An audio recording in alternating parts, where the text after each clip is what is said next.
Hello, everybody, and welcome to Gene's Reviews. Reviews from a regular dude, where I do trailer reactions, I react to YouTube videos, I review YouTube channels. Occasionally, I'll review a movie, but really, I just do whatever the hell I want.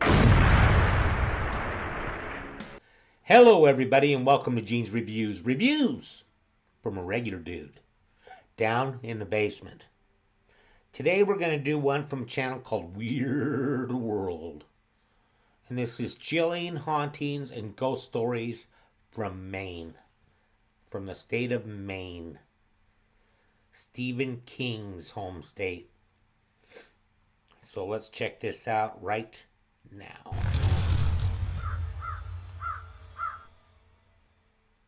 As well as being home to horror story writer Stephen King, the most northeastern US state of Maine has its share of unexplained phenomena and strange presences. Here are some of them. Ghost ship of Harpswell Harbour. A phantom ship is said to haunt the residents of Casco Bay in Maine. First described in 1866 by poet John Greenleaf Whittier, the mystery vessel has been sighted many times by locals and is seen to appear out of the mist, head towards a dock and then slowly vanish without a trace. The ship is always under full sail, glides straight ahead regardless of wind and tide, and is usually seen at twilight. Witnesses report that there is no one seen on the ship steering it into the dock. When it looks about to crash, the ship can seem to go backwards and then disappear into a mist. Legend grew around the sightings that when someone observed the ghost ship, a person in Harpswell will pass away.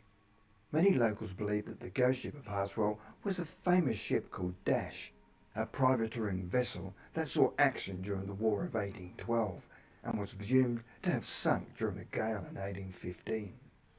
While the superstition may have been stoked by some creative fiction writers, some real-life locals seem to have copped its curse.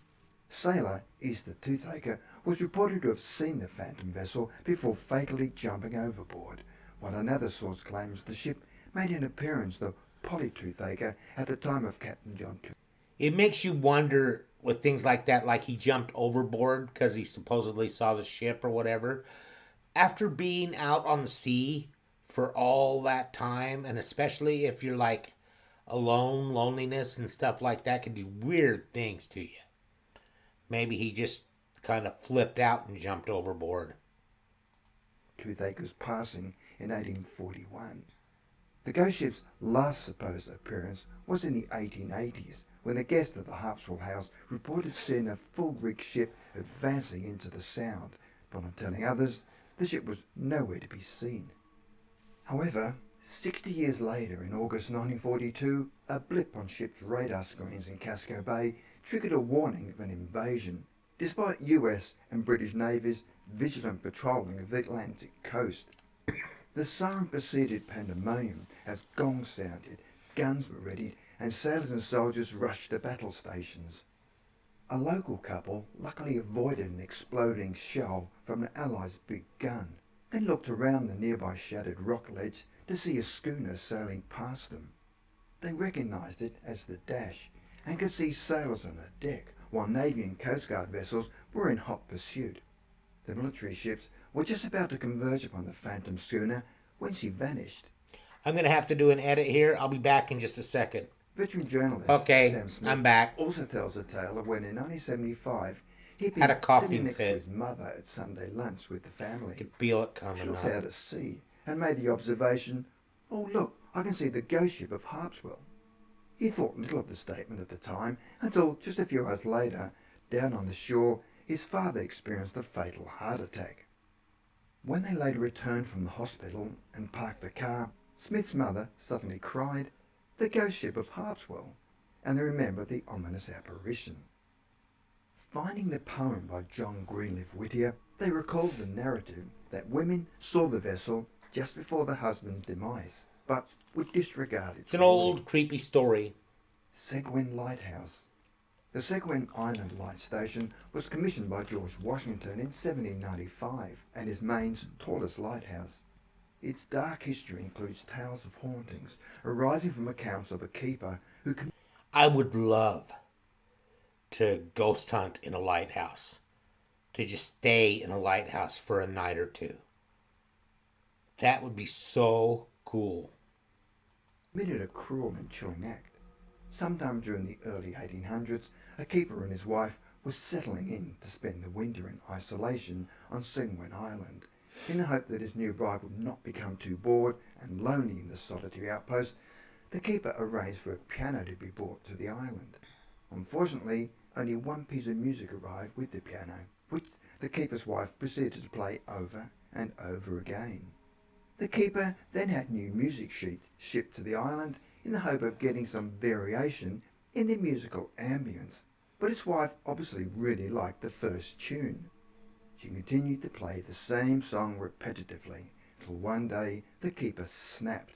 He smashed the piano with an axe and then lost all control and, still seething with rage, turned the axe on his bride. Later, realising the terrible crime he'd committed, the keeper eventually took his own life, which left the lighthouse unattended. Finally, the authorities became aware that something was wrong and travelled to the island to make the gruesome discovery. The haunting of Seguin Island is well known amongst sailors working in the area. There continue to be reports of wafting piano music coming from the island as the keeper's wife still plays her song. Visitors to the island sense a strangeness there, while other spirits may also haunt Seguin. A young girl is rumoured to have passed and been buried there. Witnesses have also seen her ghost playing around the island. Another story is told of an official from the Coast Guard who spent the night at the lighthouse at the time it was decommissioned in 1985. That's what I want to do. His job was to remove the furniture from the keeper's house. He reported that an apparition of a former keeper wearing old-fashioned oilskins materialised during the night. The spirit begged, "Don't take the furniture, please leave my house alone." There was an unexplained accident the following day when the boat full of furniture sank. Kennebunk Port. This small coastal town seems to host an array of ghosts, along with the tourists who often want to encounter them. A travel writer for Visit Maine claimed that a family did not believe in ghosts until they stayed at a historic home on the ocean in Kennebunk Port. She claims that an ethereal lady in a long blue dress and with wispy blonde hair materialised one night to her 4-year-old son. The spectre read him a book and then vanished into thin air. When the occurrence became clear, her babysitter was terrified. The local police were at a loss to explain it, and she, as a parent, was fearful. But she had to admit that the ghost was friendly and had even chosen her son's favourite book. Strangely, the same spirit was also seen at the nearby oceanfront Shawmut Inn, haranguing a housekeeper from a rooftop balcony before disappearing. Several people seem to know who she was, and have also spotted the blonde woman in the long blue dress there, and in the house next door. This was where her husband, who was the owner of the inn, reportedly perished by his own hand. The 7099 Kennebunk Inn has at least 2 known ghosts. One moves glasses around and generally creates a racket. He is thought to be a former night watchman and clerk called Silas Perkins from several decades past. The mischievous spirit was also a published poet. On one occasion, 3 monks were seen to levitate off a shelf and strike a bartender on the back of his head. The other spirit was identified by psychic Vicky Monroe. She says that a woman called Sarah Emily stands on the main staircase and greets visitors as they enter. The guest room most... Okay, I believe in ghosts and stuff, but I think all of these are just stories. That's all they are. Well, it even says it in the title.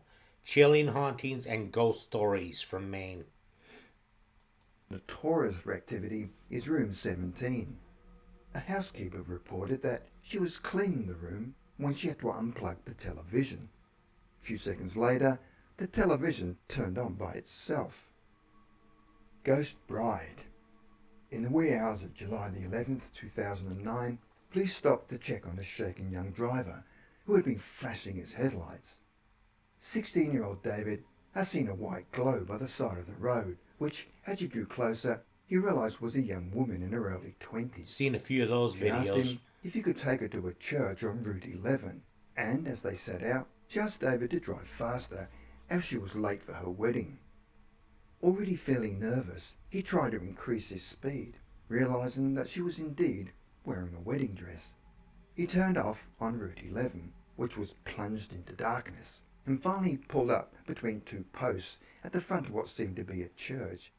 He asked his passenger if this was the right place, to which she answered, "Goodbye," and as he turned to her, she disappeared. David was certain that his car door had not opened, and the unnerving experience was reported by Mark LaFlamme in the Lewiston Sun-Journal. David has since researched this spectral passenger and concluded that the woman who sat in his Camaro was a bride felled by a car on the way to a wedding in the 1930s. A prospective newlywed forever trying to reach her longed-for destination. He's even found out that the man who was to marry the woman is still alive, now elderly and still living in Maine. That's weird. I think a lot of times, like when you're driving and stuff, you make things up. Because my dad told me a story. I don't know if I've mentioned this before or not, but he drove truck. He drove long haul truck for a while. And he said that he was really extremely tired, but he had to get where he was going. So he kept driving, and he pulled over and picked up this hitchhiker and was driving, talking to him and everything for a long time. And he looked out the window and looked back, and there was nobody there. So he had made the whole thing up while he was driving, just to keep himself awake. Or maybe he didn't make it up. Maybe it was like his guardian angel or something there with him to keep him awake. He said that when he did go to sleep, he pulled over and got in the sleeper and slept for like 12 hours in the sleeper. So yeah, some weird stuff goes on for sure. Now, how about a joke? Did you hear about the female rapper who only battled when she was on her menstrual cycle? They said she had a mean flow. Thank you, everybody. Make sure you like, comment, subscribe, hashtag Mean Gene, all that fun stuff. And if you like this video, tell all your friends, leave a comment down below. And if you didn't like it, then just shut up.